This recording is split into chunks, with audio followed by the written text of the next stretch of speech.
قرآن مجید میں سب سے بڑی آزمائش اس دنیا پر بندے کے لیے جسے بیان کیا گیا ہے وہ ایک مال ہے اور ایک اولاد ہے۔ یہ دو چیزیں اس دنیا میں بندے کے لیے بہت بڑی آزمائش ہوتی ہیں۔ قرآن مجید میں ایک مقام پہ ارشاد ہوا انما اموالکم و اولادکم فتنہ واللہ عندہ اجر عظیم، تمہارے لیے تمہارے مال اور اولاد آزمائش ہیں اور اللہ کے ہاں تمہارے لیے اجر عظیم ہے۔ ایک اور مقام پہ ارشاد ہوا یا ایھا الذین آمنوا لا تلہکم واموالکم، اے ایمان والو تمہارے مال اور تمہاری اولاد تمہیں کہیں اللہ کے ذکر سے غافل نہ کر دے۔ مال اور اولاد یہ دو چیزیں انسان کے لیے بڑی آزمائشیں ہیں، اور یہاں حضرت انسان کی مال کی آزمائش میں دو صورتوں کو بیان کیا۔ جب اللہ تعالیٰ بندے کو مال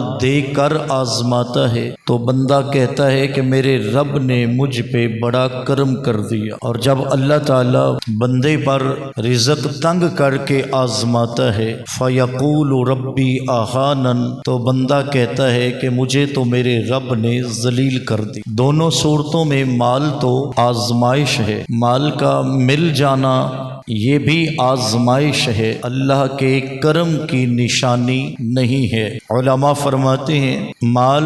اگر اللہ کے کرم کی نشانی ہوتا، یعنی کوئی بندہ مال کے ذریعے اللہ کا قرب پا لیتا، تو پھر فرعون، قارون، حامان جیسے شخص ہلاک نہ کیے جاتے۔ مال کا مل جانا یہ اللہ تعالیٰ کے کرم کی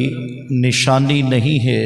بلکہ یہ اس کی طرف سے آزمائش ہے۔ وہ مال دے کر آزماتا ہے اپنے بندے کو کہ میرا بندہ اس حال میں کیسے چلتا ہے، اس لیے فرمایا فَأَمَّا الْإِنسَانُ إِذَا مَا ابْتَلَاهُ رَبُّهُ فَأَكْرَمَهُ، جب اللہ تعالیٰ بندے کو مال دے کر آزماتا ہے فَيَقُولُ رَبِّي أَكْرَمَنِ، تو بندہ کہتا ہے میرے رب نے مجھ پہ بڑا کرم کر دیا، جبکہ کرم کی نشانی مال نہیں ہے۔ حدیث رسول صلی اللہ علیہ وسلم میں ارشاد ہوا من یرید اللہ بہ خیرا یفقہہ فی الدین، اللہ جب کسی کی بھلائی چاہتا ہے، اللہ جب کسی کا بھلا کرنے کا ارادہ کرتا ہے تو اسے مال نہیں بلکہ اپنے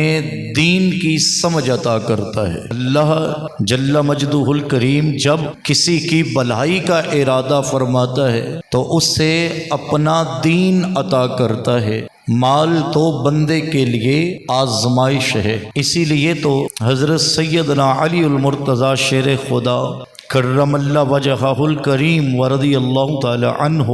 اللہ تعالیٰ کی بارگاہ میں یوں عرض کیا کرتے تھے اے اللہ ہم تیری تقسیم پہ راضی ہیں، تو نے دنیا داروں کو مال دے رکھا ہے اور اپنے پیاروں کو تو نے علم دین کی دولت سے مالا مال کیا ہے۔ تو مال کا ملنا یہ اللہ کے کرم کی نشانی نہیں ہے، اللہ کے کرم کی نشانی اس کے دین کے قریب ہونا ہے۔ ہمارے یہاں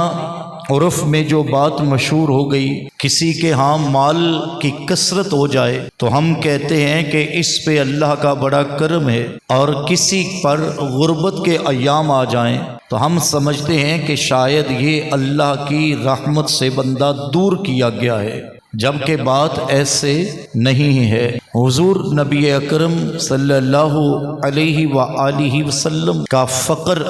گو اختیاری فقر ہے، لیکن آپ صلی اللہ علیہ وسلم نے مال سے بالکل محبت نہیں کی، بلکہ سیرت کی کتابیں پڑھیے تو نبی پاک صلی اللہ تعالی علیہ وآلہ وسلم کے پاس بسا اوقات کچھ نہیں ہوتا تھا تو آپ صلی اللہ علیہ وسلم قرضہ لے کر بھی اپنے غلاموں کی ضرورتوں کو پورا فرمایا کرتے تھے۔ تو مال کو جمع نہیں کیا گیا، نہ ہی مال سے محبت کی گئی ہے کہ مال اللہ تعالیٰ کی طرف سے آزمائش ہے۔ صحابہ کرام علیہم الرضوان فرماتے ہیں ایک مرتبہ آپ صلی اللہ علیہ وسلم نے ہمیں نماز عصر پڑھائی، اور نماز عصر پڑھانے کے فوراً بعد آپ صلی اللہ علیہ وسلم اپنے مصلی سے اٹھے اور مسجد نبوی کے باہر تشریف لے گئے۔ پھر تھوڑی دیر کے بعد آپ واپس بھی آ گئے، جبکہ آپ صلی اللہ علیہ وسلم کا معمول شریف ایسا نہیں تھا۔ آپ نماز پڑھانے کے بعد مسجد نبوی میں تشریف فرما رہتے تھے اور صحابہ کرام علیہم الرضوان کی باتیں ان سے سنتے۔ آج نماز عصر پڑھانے کے بعد آپ جلدی تشریف لے گئے اور کچھ دیر کے بعد پھر واپس بھی آئے، تو صحابہ کرام علیہم الرضوان نے عرض کر دی، یا رسول اللہ صلی اللہ علیہ وسلم، آج